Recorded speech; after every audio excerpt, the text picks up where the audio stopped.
Hola, ¿qué tal amigos de YouTube? En esta ocasión con Joan les explicaré el concepto, las funciones y las características del derecho penal bajo un enfoque del derecho penal colombiano. Para comenzar, abordaremos el concepto del derecho penal bajo tres perspectivas. La primera de ellas es una perspectiva subjetiva, que ve el derecho penal como un derecho subjetivo, que es el ius puniendi, el derecho a penar, el derecho que está en cabeza del Estado para punir determinadas conductas que se consideran reprochables.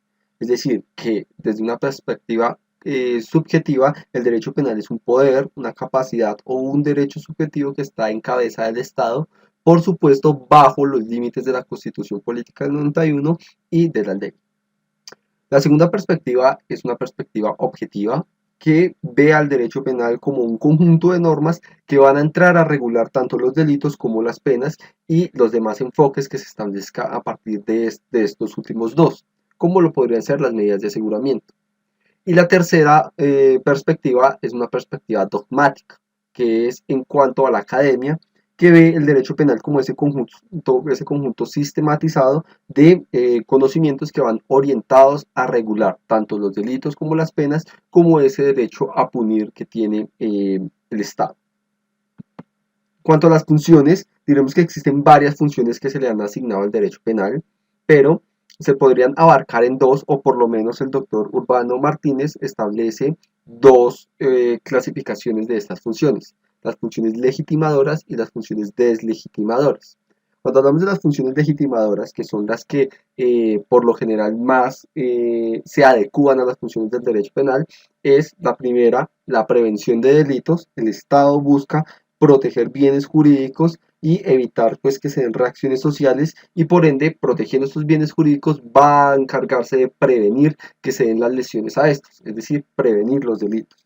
Cuando hablamos de bienes jurídicos estamos haciendo referencia a derechos subjetivos, bienes, cosas, un interés jurídico que va ligado a la satisfacción de las necesidades del ser humano y cuya protección es vital para que se pueda ejercer derechos fundamentales, y especialmente se enfoca en proteger a la sociedad, de tal modo que si no se protegen, pues la sociedad sucumbiría al caos. Cuanto a la segunda función legitimadora, es la realización de garantías fundamentales, es decir, que se deben proteger derechos fundamentales y garantías fundamentales. Decía Ferrajoli que el derecho penal debe proteger garantías fundamentales para que no se vean sancionadas ni con los delitos ni con las penas. Ahora bien, en cuanto a la segunda clasificación de estas funciones del derecho penal, encontraremos las legitimadoras. No es que se deslegitime el derecho penal, como dice el doctor Urbano, sino que van en contra, o que no van en contra, sino que no están de acuerdo con las legitimadoras. Y en este caso tendremos dos funciones. La función de interiorizar valores, es decir, el derecho penal busca que el Estado imponga una especie de visión, una especie de valores con el cual se debe regular las personas. Y la segunda es una función simbólica, es decir, que con el derecho penal lo que busca el Estado es dar la apariencia o dar la percepción de que el Estado está persiguiendo el crimen y que se está generando un beneficio social. Ahora bien, por último, sería abordar las características del derecho penal. Y estas siete son las más concurridas, aunque por supuesto deben haber más. El derecho penal es público porque tanto la ejecución de las penas, el poder punitivo y el uso de la fuerza es monopolio del Estado. Ahora bien, cuando hablamos de la segunda característica, que es la judicial, indicaremos que tanto los fiscales como los jueces son los que le incumbe esa administración de la justicia penal, y la decisión final pues va a ser eminentemente judicial. Solo la va a poder proferir un juez que determinará si existe condena o absolución. La tercera característica es que es un derecho teleológico, es decir, que persigue una finalidad, y esa finalidad es proteger bienes jurídicos que son relevantes para la sociedad. Pues la cuarta característica es que se trata de un derecho liberal, es decir, que lo que se va a buscar es garantizar la libertad del individuo y que solo se podrá restringir en casos muy excepcionales. La quinta característica es que se trata de un derecho fragmentario, es decir, que no se va a proteger todos los derechos o todos los bienes jurídicos, sino solo aquellos que sean relevantes para la convivencia social.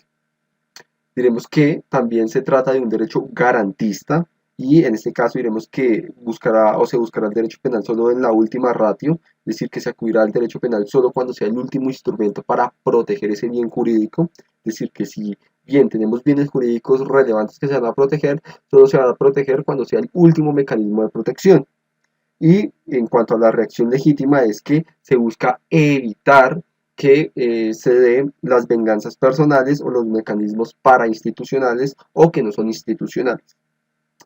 El otro, o la otra característica es que se trata de un derecho valorativo y normativo. Es decir, que si bien el derecho penal se va a basar en las normas, en la ley, en la constitución política, también se van a hacer valoraciones que se van a escoger estos valores previamente o que son previamente seleccionados. Y por último, se trata de un derecho dualista, es decir, que está preparado tanto para penar a los imputables como para imponer medidas de seguridad a los no imputables o a los inimputables.